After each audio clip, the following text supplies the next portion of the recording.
Okay, hey guys, I promised that I would do a quick rundown on heroic combat, some of the basics. I have out here some heroic units. We're going to go into that more. I'm going to talk about heroic challenges next. I'll do another video on that. I don't want these to be too long.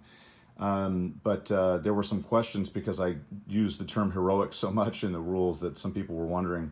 So heroic combat, anybody can participate in heroic combat, even units that aren't heroic. See, these guys have the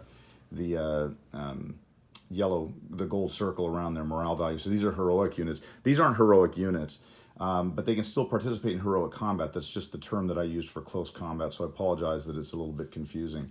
For the purposes of this example, let's start out with the spear unit in shield wall. Since they are, if the barbarian unit was the phasing player and the phasing unit in this case, they wouldn't be able to attack. They have to find a way to penetrate that wall, usually with field combat. There are certain ways to do that. Now, if they were to be attacking through the flank, then they would be able to. And because the shield wall only protects the front 3 hexes.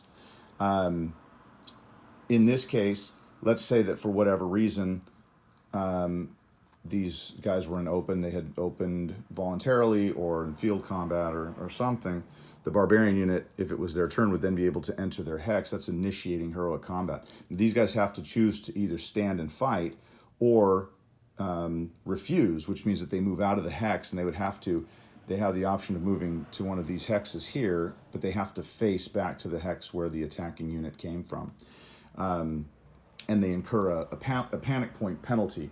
If they are in formed formation, and let's say they were attacked through this flank and they decided to refuse heroic combat, then they would come this way and they would have to actually change into open formation.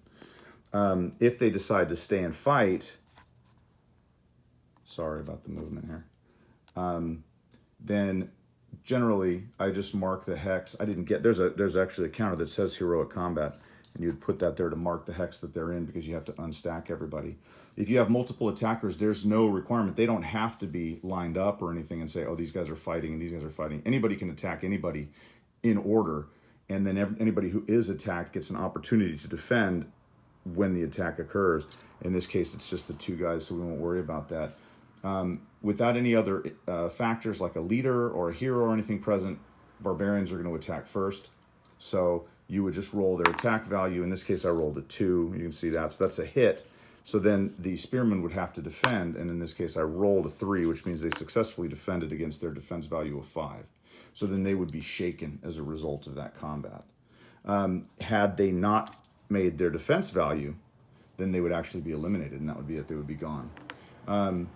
In this case, they're shaken, and so they actually get to counterattack in their turn, which spearmen attack after barbarians. So they have to roll a 5, and I rolled a 1, and the barbarians rolled a 1, so they defended. So in this case, barbarians can actually flip over to show that they're shaken.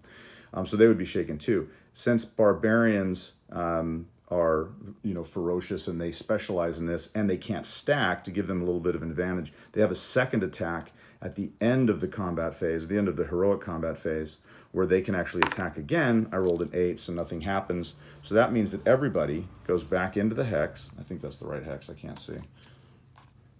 And they sit there until next turn. If anybody had been eliminated, we would roll for heroes. And we would do that after we rolled for leader casualties.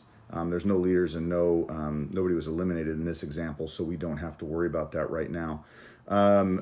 I generally also, there's some little round blank markers. Sometimes I'll recommend putting one on top of this to mark the hex. It's not a rule, but that's just to help you remember that next turn you have to resolve heroic combat in that hex.